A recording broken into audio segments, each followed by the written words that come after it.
In this world, there are places where human existence feels almost impossible.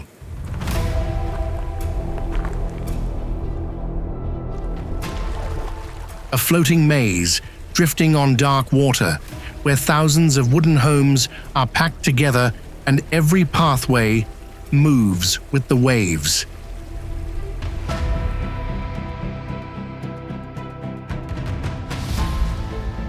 Tiny rooms clinging to freezing cliffs, suspended between rock, clouds, and bottomless drops.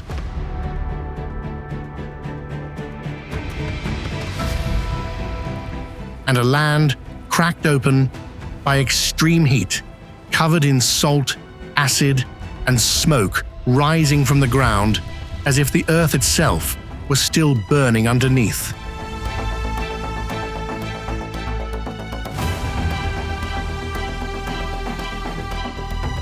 Yet even in that isolation and those unbearable conditions, people still survive. These are some of the harshest places on Earth, places that challenge you to dare to live there.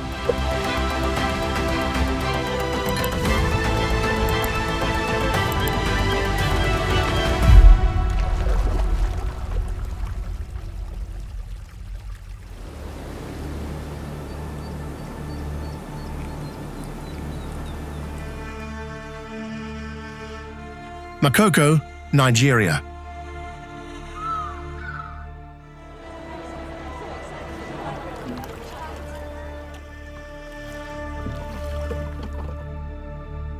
Located in Lagos, Makoko is a massive floating city.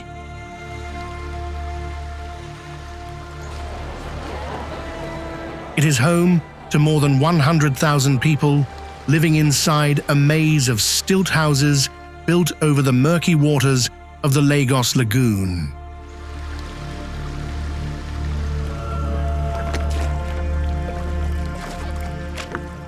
From a distance, the settlement stretches for miles, looking as if it's floating between piles of trash, haze, and narrow canals packed with wooden boats.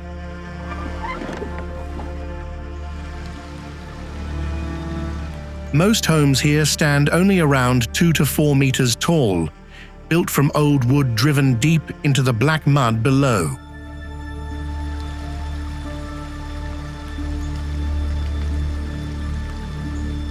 There are no real streets.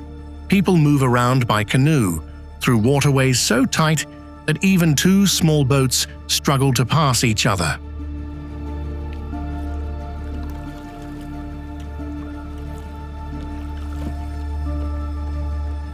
What makes Makoko so harsh is not just the overcrowding, but also the heavily polluted environment.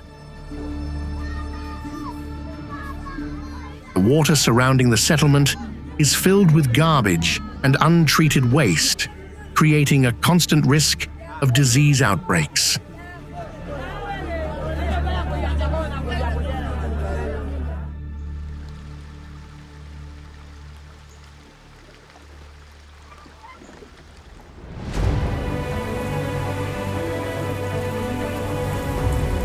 Taung Kalat, Myanmar.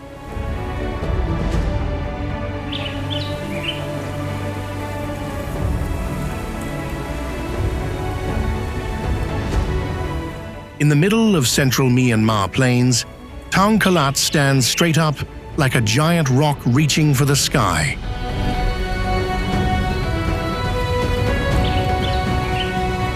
On top of the rock is a complex of gold-roofed monasteries sitting right on the edge of the cliff.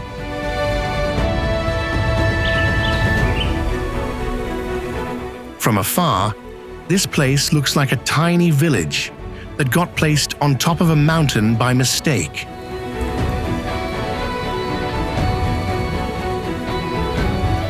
To get up there, you have to climb a total of 777 steps. The path is steep, narrow, and slippery. Just one misstep is enough to make your heart stop.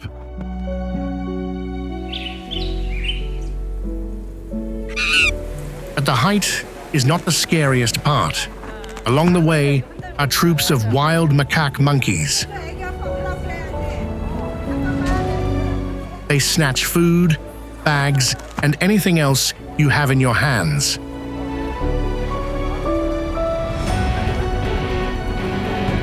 There are no supermarkets nearby. There is no easy way down. There are not many modern comforts. There is only rock, wind, hot sun, and a long staircase.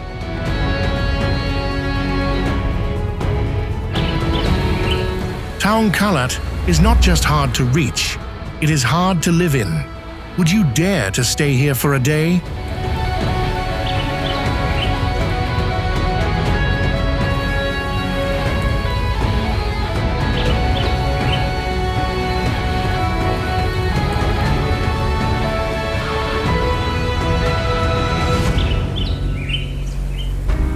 Katski Pillar, Georgia.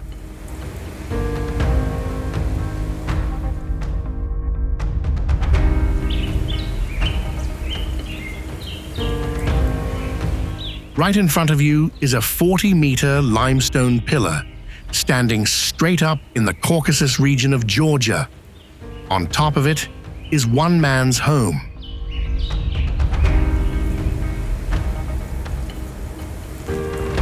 That is Katski Pillar, and that man is monk Maxime, a former prisoner who climbed up here in 1993 and never wanted to come back down to the ground.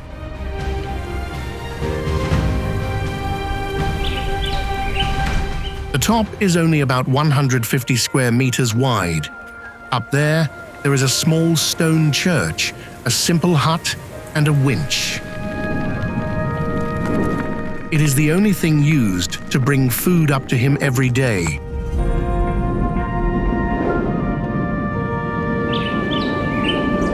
To get down, he has to cling to a straight 40-meter iron ladder. Each climb takes about 20 minutes, and there are no safety ropes at all.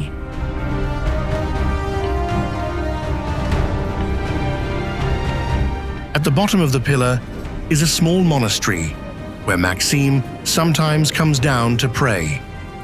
Then he climbs back up, quietly and all alone.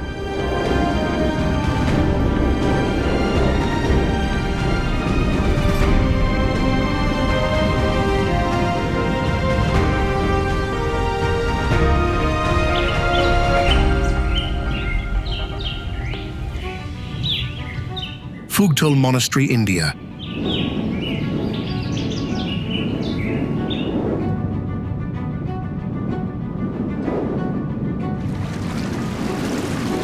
A giant honeycomb clinging tightly to the cliffside, white windows stacked on top of each other. Above is a pitch-black cave entrance. Below is a deep drop and a rushing river.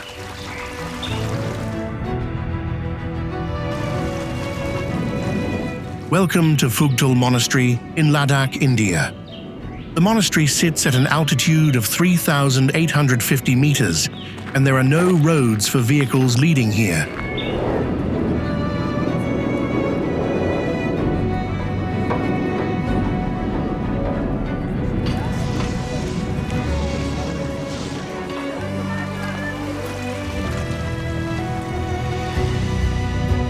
To get to the monastery gates, you have to hike through a desolate valley. Then you hug the cliffside, where some parts are so narrow you can barely place your feet.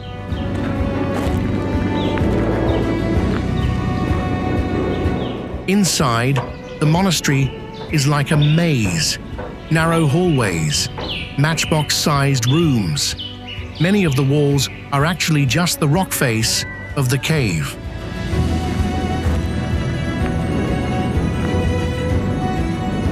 Today, about 70 monks still choose to live here, because Fugtul means Cave of Liberation, and this place truly is cut off from the rest of the world.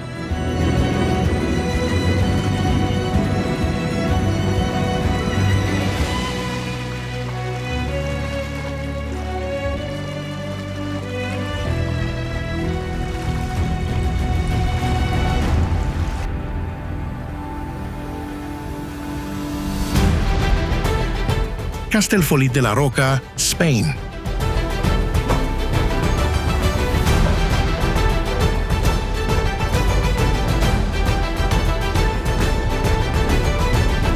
Standing on the wooden bridge across the Fluvia River and looking up, you will see Castellfollit de la Roca hanging suspended at a height of 50 meters.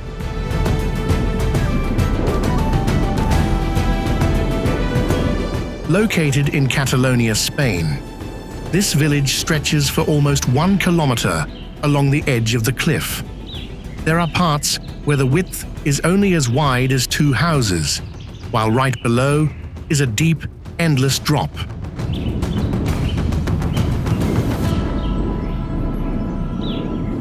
The whole village is built from black basalt, the exact same volcanic rock that it is clinging to. The streets here are so narrow that people walking in opposite directions have to dodge each other to pass.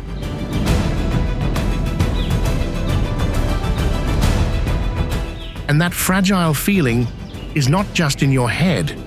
Studies have shown that chunks of this cliff are still falling off over time.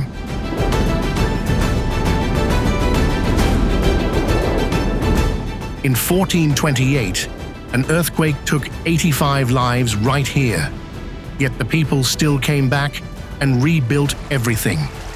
Today, almost 1,000 people still call Castellfollit de la Roca home.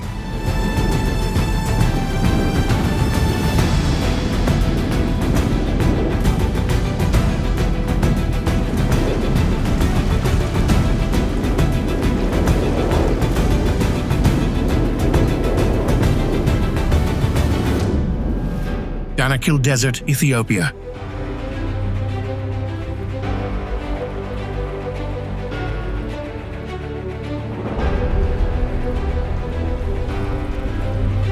This is not an abstract painting. This is the Danakil Desert in Ethiopia, one of the hottest places on Earth.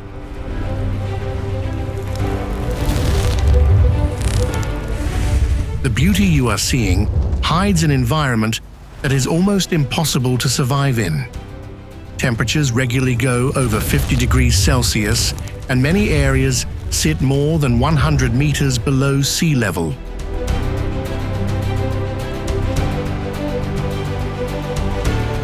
The turquoise lakes here are not meant to be touched. They are acid pools with a pH level close to battery acid.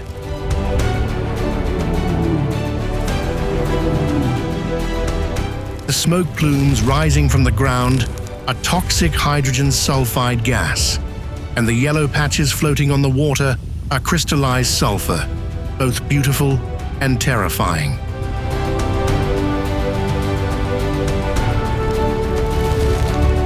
The ground in Danakil is not stable at all. 3 tectonic plates are slowly pulling apart, making this place change day by day. Over the next millions of years, the whole desert could turn into an ocean.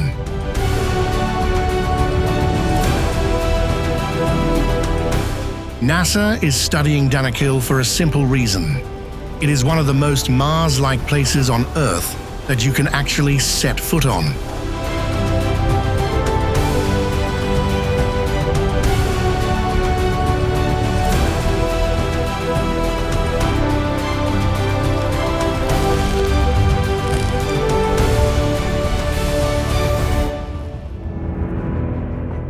Ronda, Spain.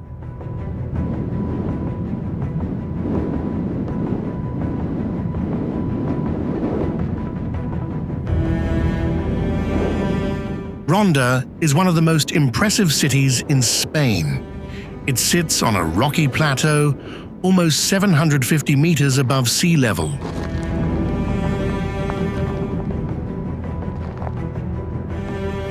Right in the middle of the city is the El Tajo Gorge, a 120-meter deep cut tearing the old town in half. The cliffs are completely vertical, and the Guadalevin River rushes at the bottom of the drop.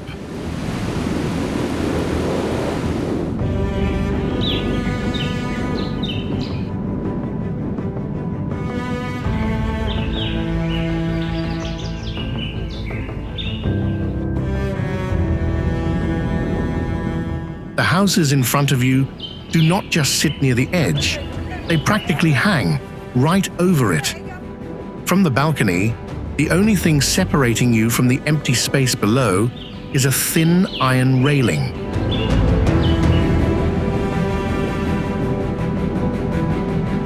The Puente Nuevo bridge crossing the gorge looks like it is defying gravity.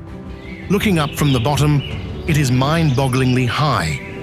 Looking down from the bridge, it is hard to keep your legs from shaking.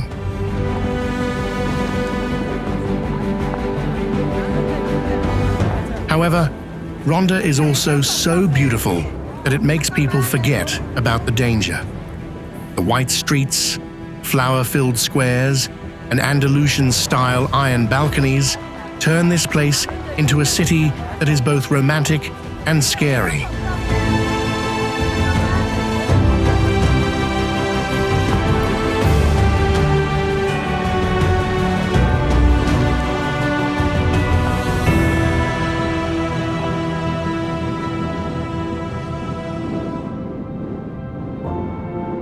Mesa Verde, USA.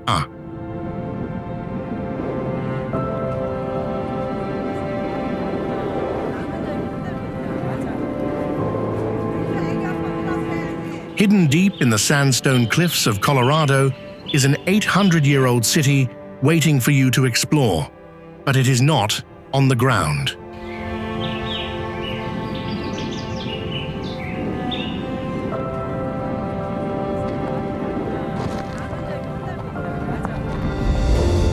That is Mesa Verde, where the ancestral Puebloans built over 150 rooms right inside the cliff face. The whole complex sits at about 2,600 meters above sea level.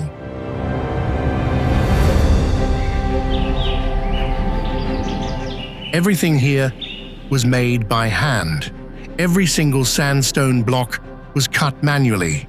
Every layer of mud mortar was carefully plastered, not with modern metal tools, and not with machines.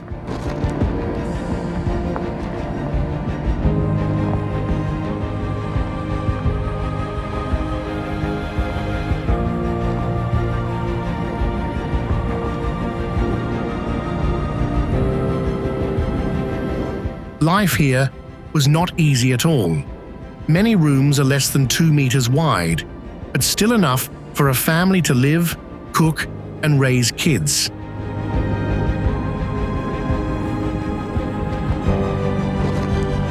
To go outside, you have to squeeze through narrow rock crevices only about 45 centimeters wide and climb up and down using steps carved into the cliff. Not just sometimes, but every single day.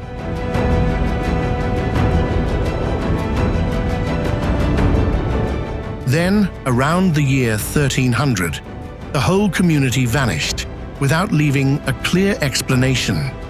But their rooms are still standing to this very day.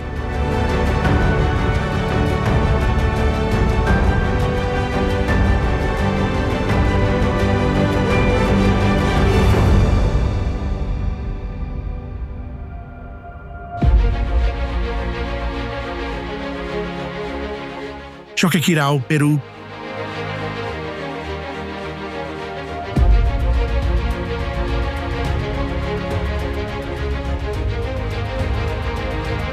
Machu Picchu gets about 5,000 visitors a day. Choquequirao only gets 25. The reason is really simple. To get here, you have to hike for days through the Peruvian Andes.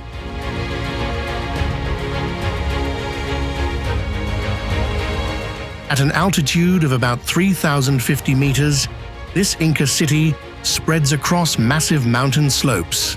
Most of the structures are still covered by the tree canopy, and many areas have not been excavated yet.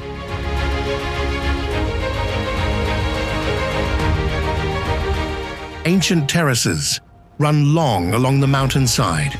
Stone temples still stand there after centuries. Narrow hallways and empty plazas lie in silence in the middle of the tropical forest.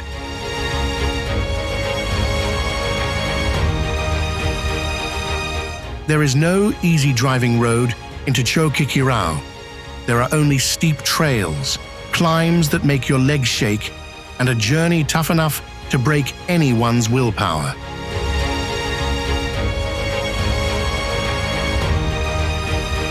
But when you finally make it up there, the reward is a city practically forgotten by the world. Wild, majestic, and breathtakingly quiet.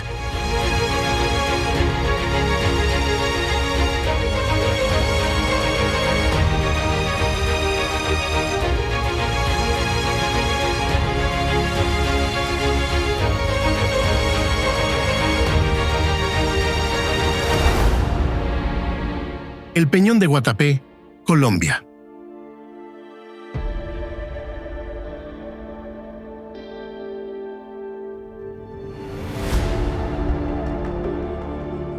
If you want to push your limits in Colombia, start with El Peñón de Guatapé.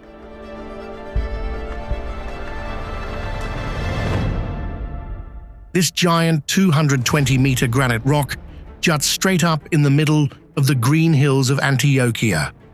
From a distance, it looks like a lost rock from another planet.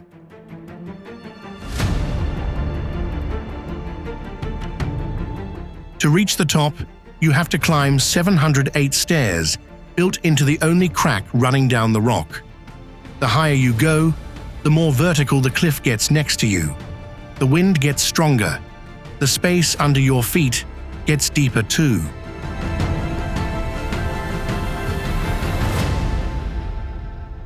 Every step makes you realize one thing. This place was not made to be easily conquered. It is way harsher than it looks.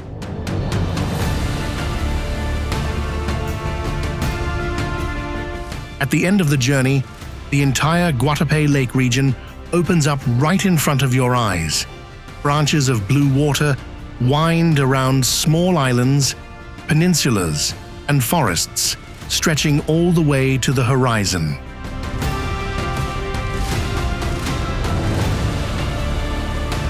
El Peñón de Guatapé is not a hard place to live like a desert or an icy mountain, but it is exactly here that people can truly feel how tiny they are.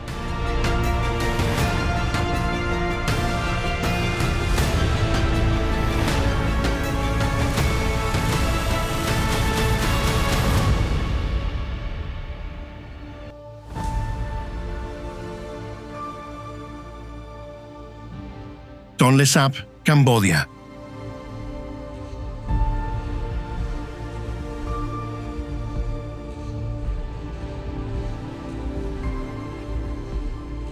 More than just a floating village, Tonle Sap in Cambodia is a life stuck between water, poverty, and being forgotten.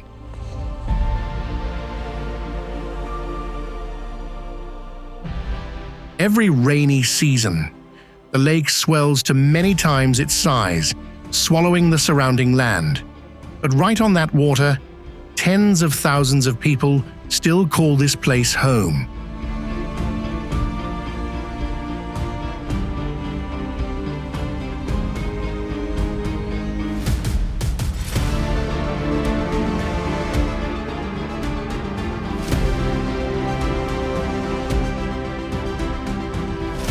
Their homes float on bamboo rafts. Boats become the streets, and also the only way people can make a living.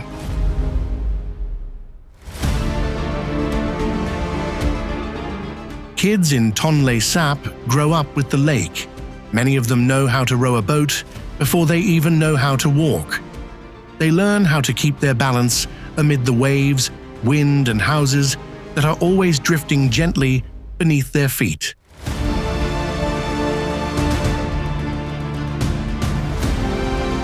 For many communities living here, it is the only space they are allowed to stay in, because they have no citizenship, no right to buy land, and no chance to settle on shore.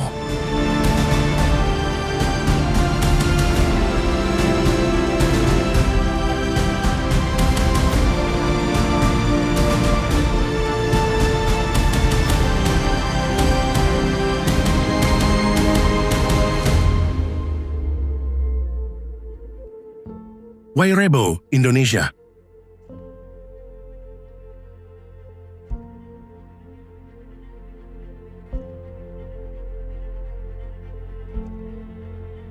After a 4-hour hike through the Flores forest, you step out of the tree canopy and see 7 giant roofs arranged in a circle in the middle of a mountain valley.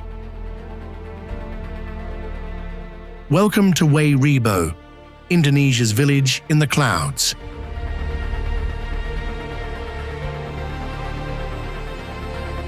This is one of the most isolated settlements in the world. Food, medicine, building materials, almost everything has to be carried by foot through the forest.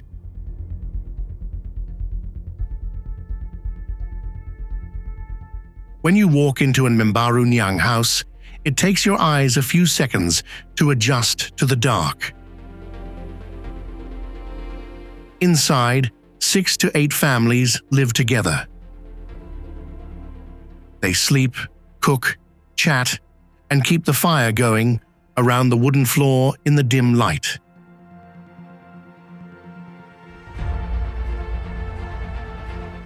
Life here does not have many comforts. Every day revolves around the forest, the mountains, the farm fields, and the long trails that connect them to the outside world.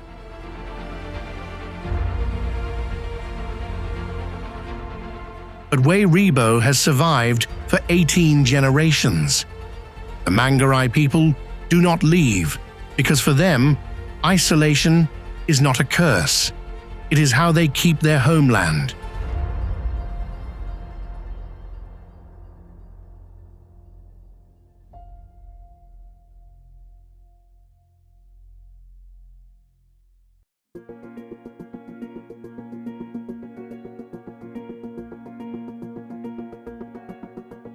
Göreme, Turkey.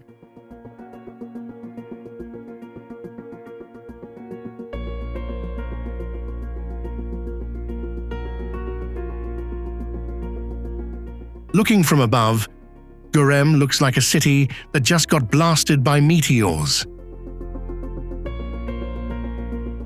Thousands of pointy rock pillars sprout straight from the ground, some up to 40 meters tall, spreading all across the valley.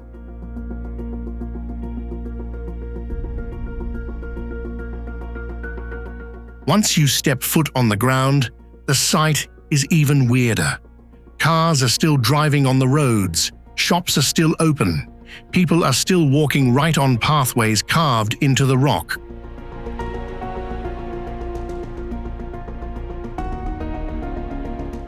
Welcome to Göreme, located right in the middle of Turkey's Cappadocia region. The whole town is wedged between giant, tough rock pillars, a type of soft rock that has been worn down over thousands of years.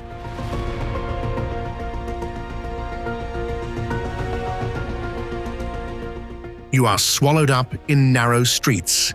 Houses sit right underneath massive boulders, giving the feeling of living side by side with fragility every single day.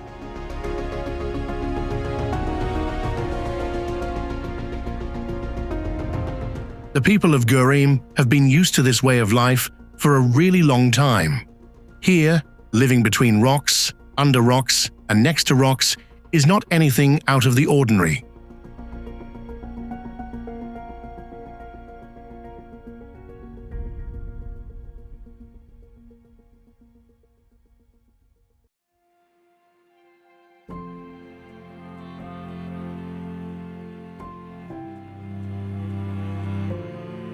Kubapidi, Australia.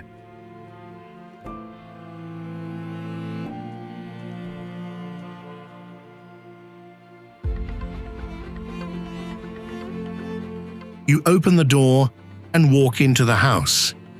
But it is not a normal wooden door. It is a hole carved right into a wall of red dirt.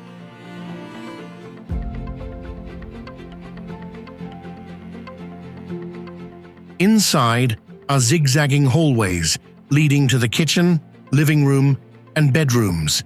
Everything is dug out by hand. The ceiling is rock. The walls are too.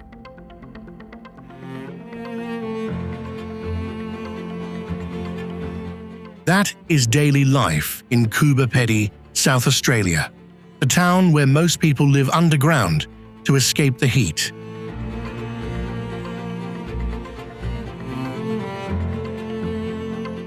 The houses have no windows, no natural light, no clear sense of day and night, just darkness, electric lights, and rooms buried deep in the rock.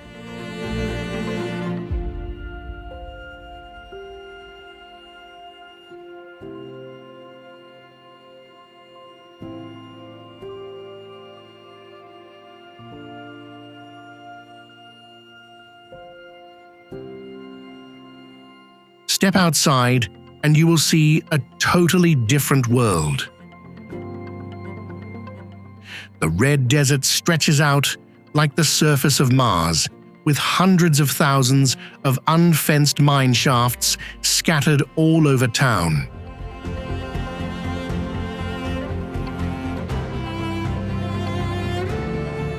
In Coober Pedy, warning signs in front of holes are nothing unusual. They are just a part of the rhythm of life.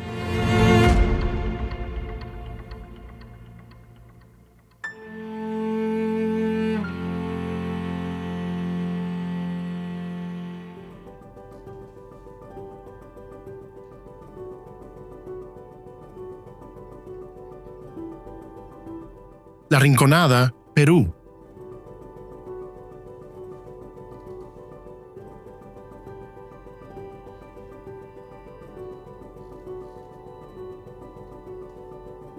Right in front of you is the only road leading into La Rinconada, a town sitting over 5,100 meters high up in the Peruvian Andes. The air here is so thin that just breathing makes you tired.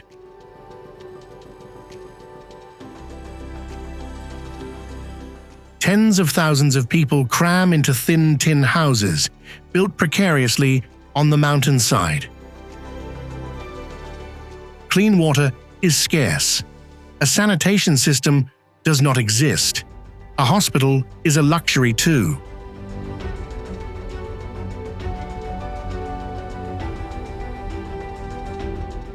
Go deeper into the town, and you will see a dark grey lake of toxic mine waste sitting right in the middle of the residential area. All around it, life still goes on as normal.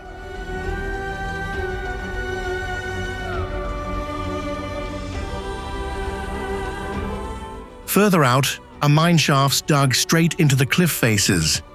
Inside, miners work for days under a brutal deal. No fixed salary, they only get to keep whatever they can dig up themselves.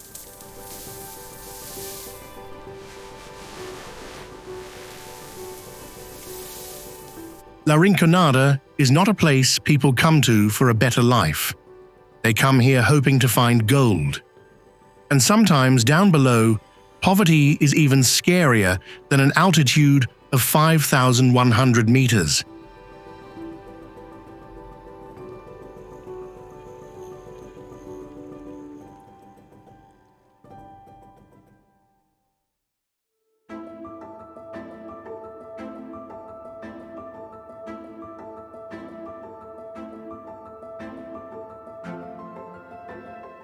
Aogashima Island, Japan.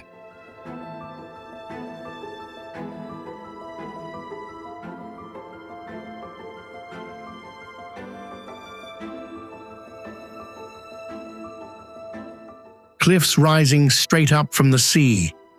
Inside is a lush green basin, and right in the middle of that basin, there is another volcano.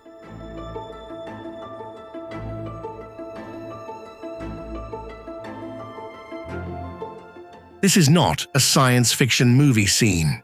This is Aogashima, a double volcano island off the coast of Japan. It is about 358 kilometers from Tokyo, with a population of less than 170 people.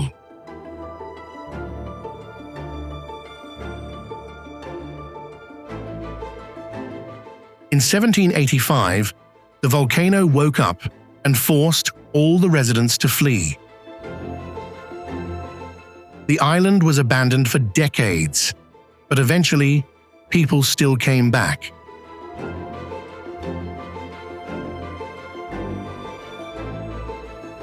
Today, the supply ship constantly has to battle massive waves to dock at Sanpo Port, the island's only port. If the sea gets rough, the trip can be cancelled at any moment.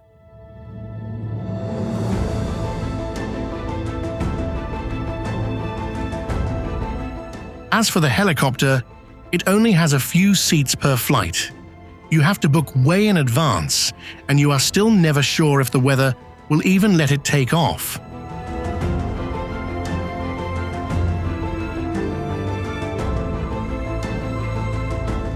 Just getting to Aogashima is an adventure, but living here is the real challenge.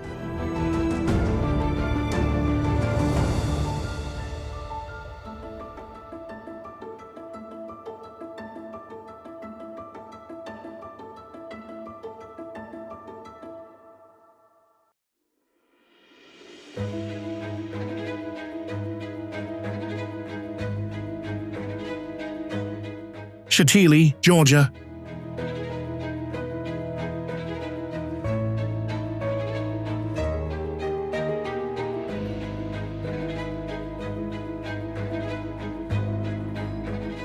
In Georgia, right by the Chechnya border, there is a stone fortress village clinging tightly to the mountainside. Its name is Chantilly.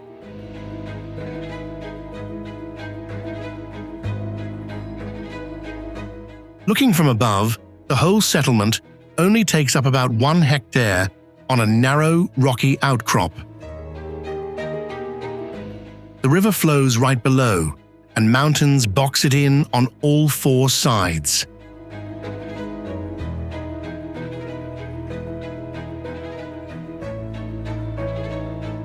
These stone towers have been around since the 12th century. The Kevsur people built them for defense, because enemies could pour down from the north at any time.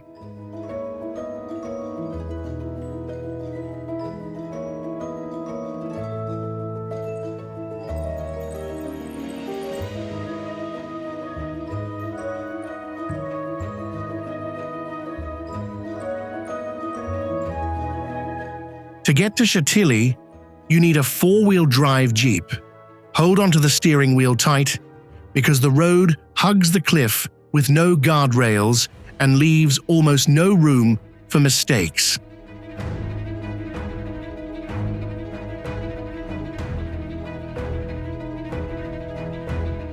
From November to May, the route is completely closed. During that time, Chantilly is practically cut off from the rest of the world.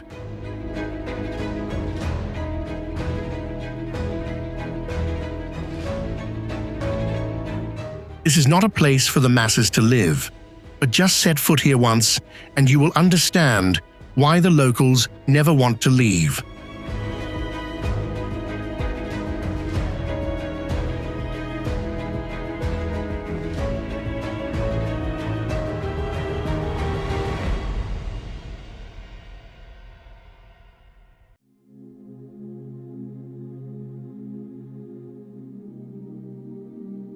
Supai Village, USA.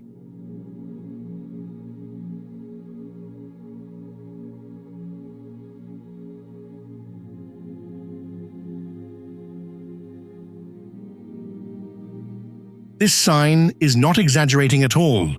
From where you are standing to Supai Village is 8 miles, and that is the only way in.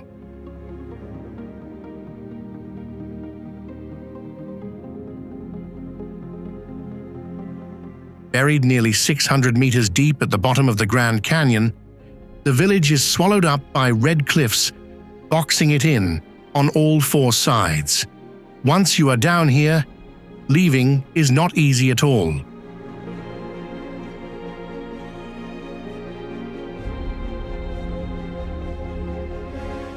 You only have 3 options: hike 13 kilometers through the canyon, ride a mule, or take a helicopter for about $300 one way.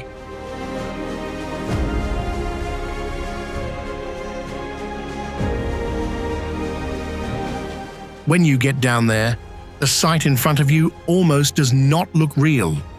Turquoise waterfalls flowing right through the red rock desert. A village with about 200 residents still living to its own beat.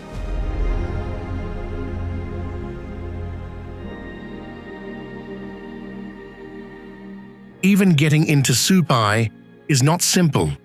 You have to go through a super strict permit process, where tens of thousands apply, but only a few are picked.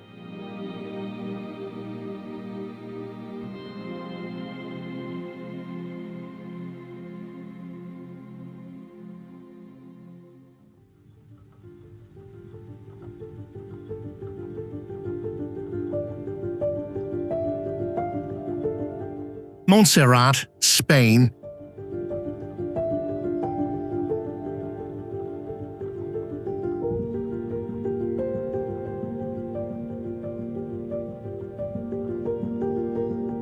About 50 kilometers from Barcelona, Montserrat pops up like a giant jagged stone wall against the sky.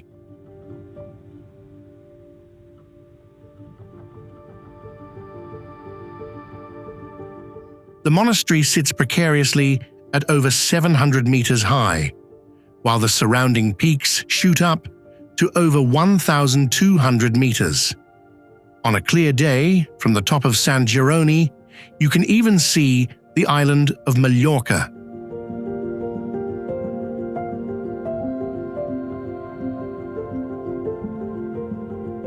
But that beauty is not as peaceful as you would think. Over time, Montserrat has been worn down by wind and rain into sharp, steep, and slippery mountain ridges.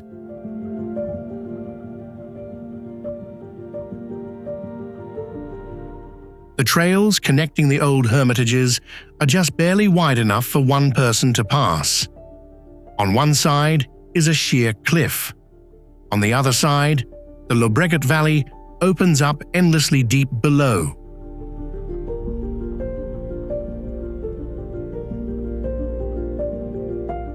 After a rainstorm, just one slip on the slick surface is enough to send you facing the abyss.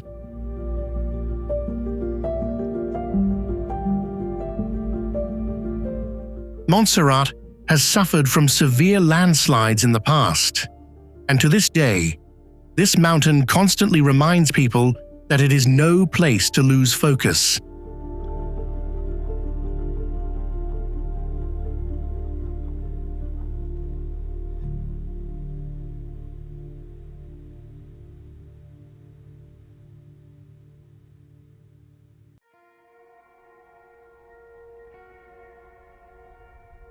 Drina River Small House, Serbia.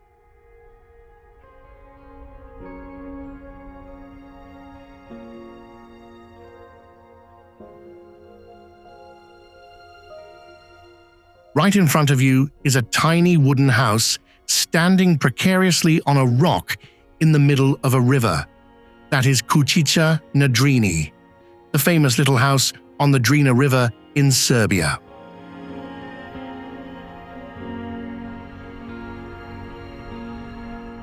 It is only about 12 square meters wide, with exactly one room, no yard, no neighbors, and absolutely no road leading to it.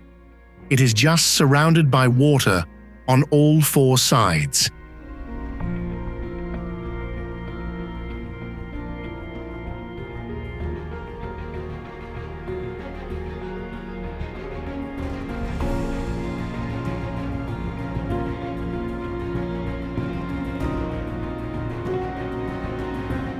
In 1968, a group of young friends built it with their own hands.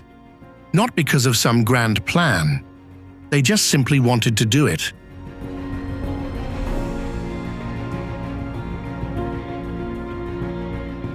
But the Drina River has never been forgiving. Floods have swept this house away many times, and every time that happens, people just rebuild it all over again.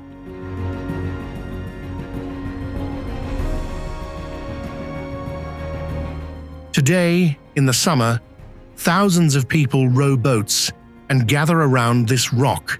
They laugh, chat, swim in the river, and soak up the sun and wind like there is nothing in the world to worry about.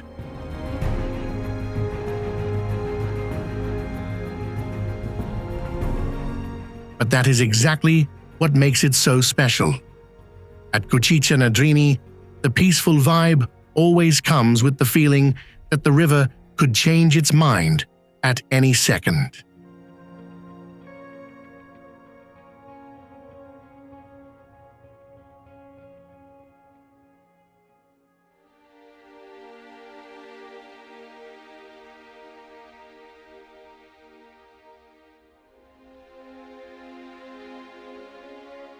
Oymyakon, Norway.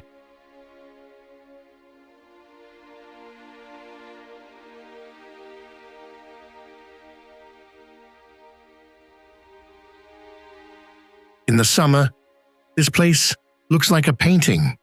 Red, blue, and yellow houses sit at the foot of the mountain. The sky stays bright for 24 hours, as if nighttime never even existed.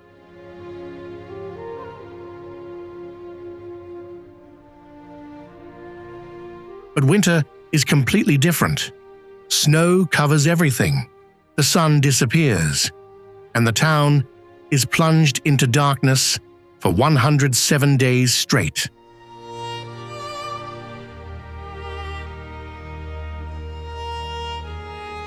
Welcome to Oymyakon, one of the furthest towns up north where human life still exists.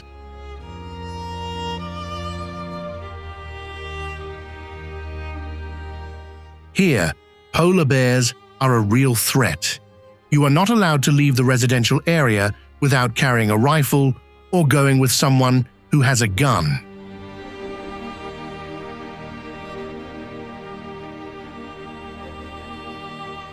Even death is different in Oymyakon. If someone is about to pass away, they are usually flown back to the mainland, because the permafrost makes burying people almost impossible.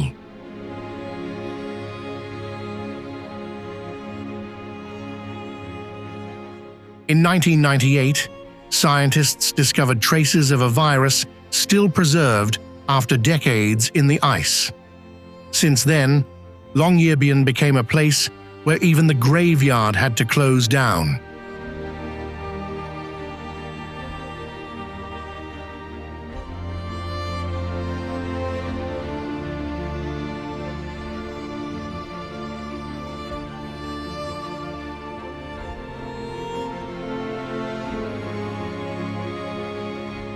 Churchill, Canada.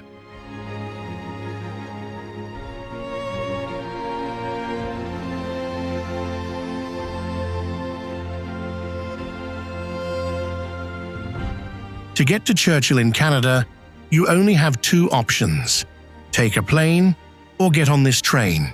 There are no other choices.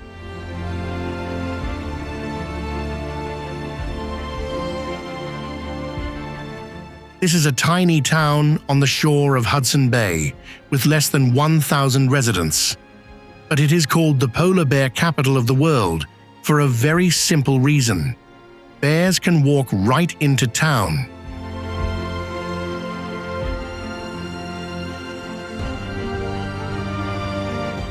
In Churchill, a lot of people do not lock their car doors.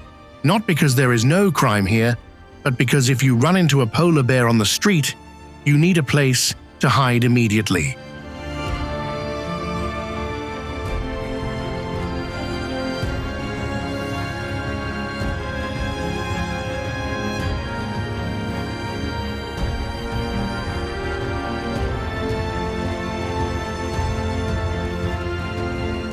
Right on the edge of town is the wreckage of the Miss Piggy plane that crashed into these rocks back in 1979. It is still sitting there, like a forgotten piece of metal in the middle of the frozen land.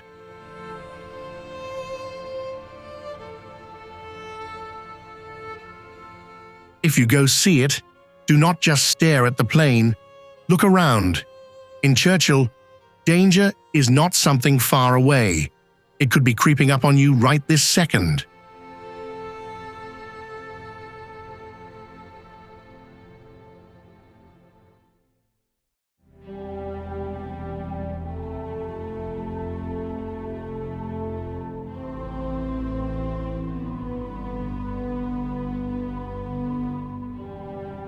Oymyakon, Russia.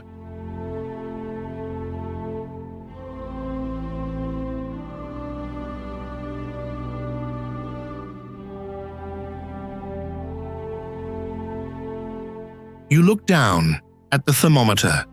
The number showing is -50 degrees Celsius, and that is just a normal day. This is Oymyakon, Siberia, one of the coldest places on Earth where people actually still live.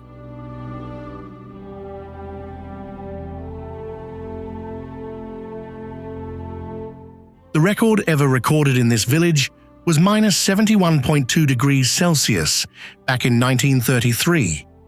At that temperature, your breath freezes right on your eyelashes, clothes stiffen up like wooden boards, and just a few minutes outside is enough to chill your body to the bone.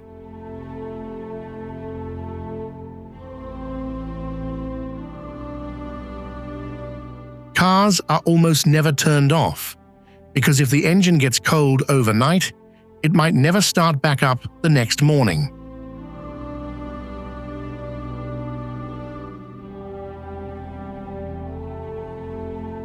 A 2-day drive away is Yakutsk, the closest big city. Out on the streets, people are still walking in thick, freezing fog. No one stops for too long. No one acts like this is unusual.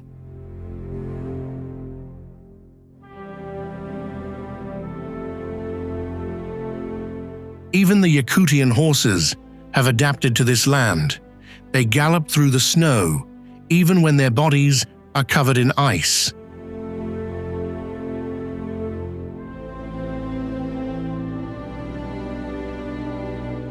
And in the middle of all that, about 500 people still call Oymyakon home.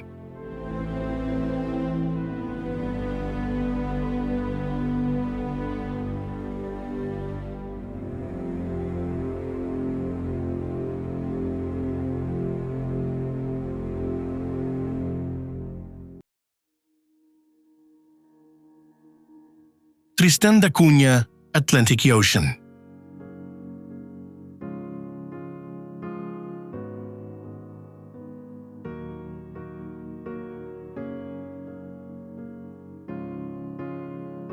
Smack in the middle of the South Atlantic Ocean, over 2,800 kilometers away from the mainland, is an island named Tristan da Cunha.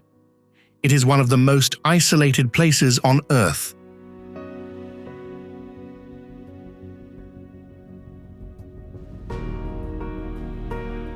If you want to come here, you have to take a boat for 6 days straight out at sea. Only a few trips stop by every year, and it all completely depends on the weather.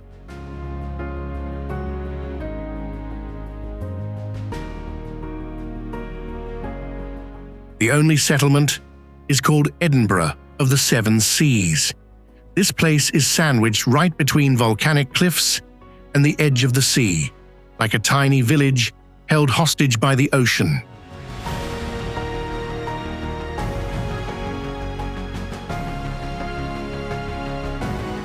The total population is only about 250 people. They share just a few family last names, and pretty much everyone is related.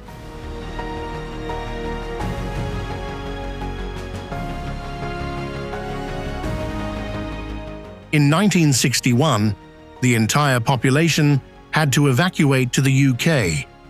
But when asked if they wanted to go back, most of them still chose to return.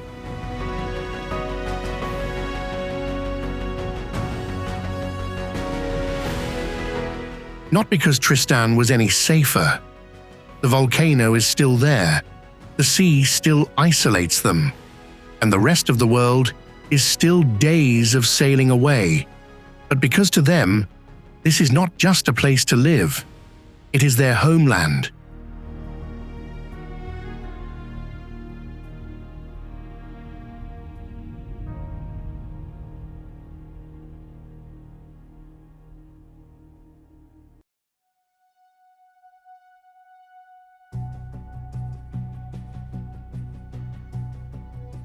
Pitcairn Island, UK.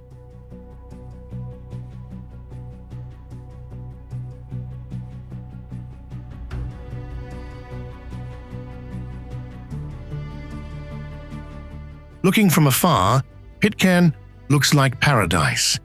Tree-covered cliffs, turquoise sea, the Pacific sun stretching all the way to the horizon.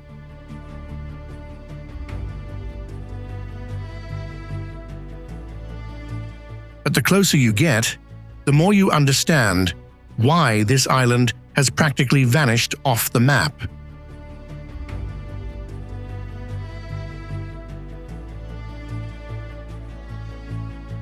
Pitcairn is a British territory, sitting right in the middle of the South Pacific. The island is only about 4.5 square kilometers wide, with less than 50 people living on it.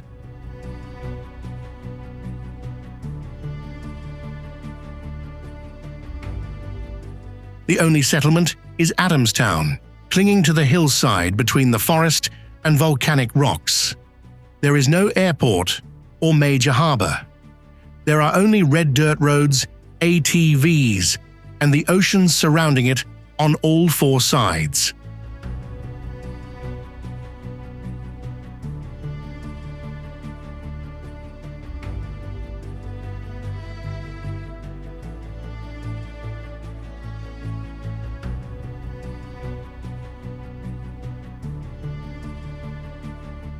To get to shore, ships have to anchor off the coast. You have to ride a small boat, battling waves that crash right into the black cliffs. If the sea is rough, nobody gets in, and nobody leaves either.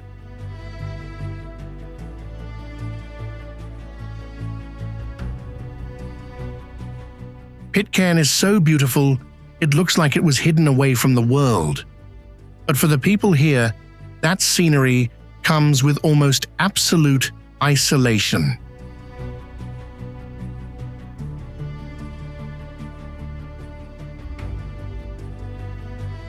And the weirdest thing is, the piece of land they are living on today was once chosen by mutineers as a place to disappear from the rest of humanity.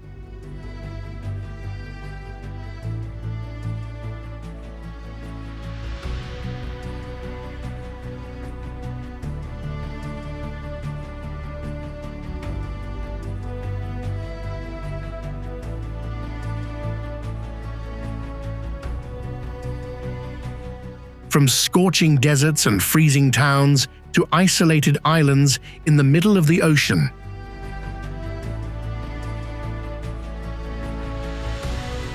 Every place shows you one mind-blowing truth. Humans can survive in lands that seem absolutely unlivable.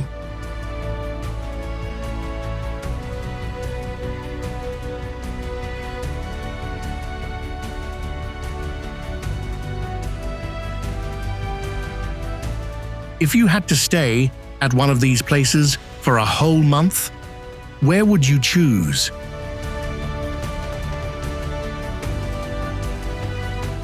And if the reward was $1 million, would you have the guts to accept it?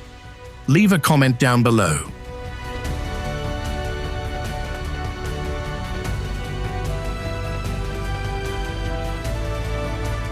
Do not forget to hit like and subscribe so you do not miss out on the next heart-pounding journeys.